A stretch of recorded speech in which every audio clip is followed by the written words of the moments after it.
Hey everyone, this is Jessica Norris from Aromatherapy and Wellness Resources. So given the flu epidemic that we're currently experiencing, I thought it would be a good idea to make that the topic for this week's presentation, which is entitled Natural Remedies for Treating Colds and Flu Symptoms. Personally, our household has not been affected by the flu this year, knock wood. However, just about everybody in the United States is going to be affected by this outbreak. So, symptoms of colds and the flu. So the way that these viruses are spread, you can understand why they spread like wildfire. An infected person will sneeze or cough or touch a surface. And then the virus is transmitted to you when you in turn touch these surfaces and then touch your nose or mouth. And that leads to you inevitably becoming sick.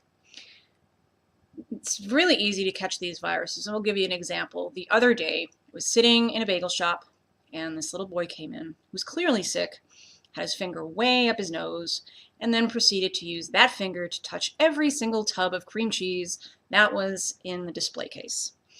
And so someone's going to come along, touch one of those tubs of cream cheese, touch their nose or mouth, and they too will become sick.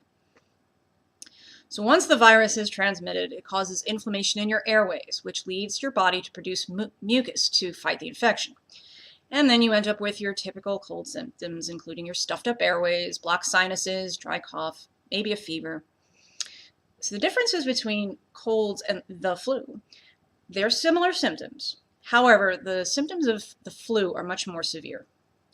You get a high temperature, uncontrollable chills or sweats, severe body aches, potentially could lead to pneumonia or severe bacterial infections.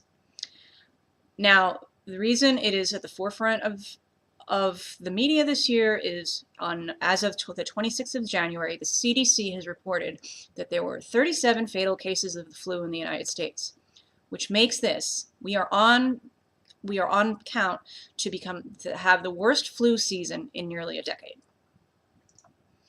So doctors are prescribing Tamiflu. Tamiflu is a neuraminidase inhibitor. And that means it prevents viruses from basically multiplying in the body by blocking the release of the virus from the infected cells. So this is an FDA-approved drug recommended by the CDC, but it is wrought with controversy. This stems back all the way to just before 2009, when the British Medical Journal, they released a report saying that the evidence base for Tamiflu for treatment of flu symptoms is fragmented, inconsistent, and contradictory. It further states, and I quote from the report, "We are not sure that Tamiflu offers a therapeutic and public health policy advantage over cheap, over-the-counter drugs such as aspirin." But doctors are still prescribing this. CDC still recommends this. Doctors are still prescribing it. Now, more recently, Tamiflu has been linked to rare, and I want to stress rare, neuropsychological events when it's administered to children, including seizures, hallucinations, suicidal thoughts, and even one case study of a suicidal action, or at least one that I know of. So the controversy continues with Tamiflu. Now, having said this, there are no studies, independent or otherwise, that have indicated that these psychological events in children are a common side effect, so just keep that in mind. But due to all this controversy with Tamiflu, it has people asking, do the potential benefits of taking Tamiflu outweigh the potential costs? And it's leading a lot of people to look for alternative remedies.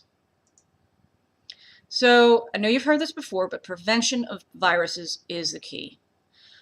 It's the key to battling colds and flu. And it's going to be very cliche, but you should know that you should wash your hands often, get plenty of rest, watch your diet. Now, we won't get into the debate over whether or not you should get the flu vaccine, but I will point out that there was a report this year that says that the flu vaccine is only 10% effective against one of the main strains, or the most common strains of influenza, which is called H3N2. So just keep that in mind. Now, I want to talk about elderberries for a second.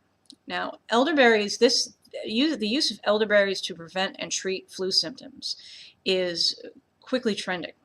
And they've been used for centuries. The use of elderberries to treat common colds and flu is nothing new. These have been used for centuries to treat flu, cold, sinusitis. And the way that we think that it works is that these berries on the elderberry bush contain high levels of something called flavonoids, which have shown to have antiviral activity against both respiratory and influenza viruses. And so people have been exploiting this and using it for the prevention of influenza, but there was a study that came out a few years ago. You can check the journal right here. But the data showed that the use of elderberries to treat flu symptoms actually decreased the duration of influenza, but also the symptom severity of both influenza A and B. So so the use of elderberries certainly shows a lot of promise. Now here, I'll give you two examples. Kettle Tea Company, it's based out of just outside of Atlanta, Georgia. That's my go-to for elderberry syrup, so you might want to check her out. If you want to stay local and you want to just go to the drugstore, maybe you need it right away. There's a product line called Sambucol, and people swear by it. I've never used Sambucol, but it's gotten a lot of good reviews, so something to keep in mind. And finally, I just want to mention that a number of people use essential oils for cold and flu symptoms, and there are numerous ones that are used for the treatment of cold and flu symptoms. What I have listed here are my top 8, but this is far from comprehensive, and I include the references to each of the essential oils down at the bottom if you're interested in taking a look. But I include those to give you a sense of the scientific validity of using essential oils for symptom management. Now, if you would like more information on essential oils for cold and flu treatment, I am in the process of designing a course that will explain them in more detail. And certainly drop me a line. Let me know that you're interested in taking that. And I'll move that to the front of my priority list to write about.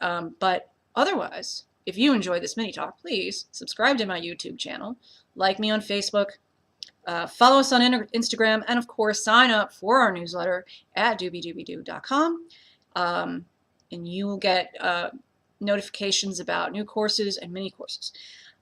So have a great week. Thanks for watching, and stay healthy.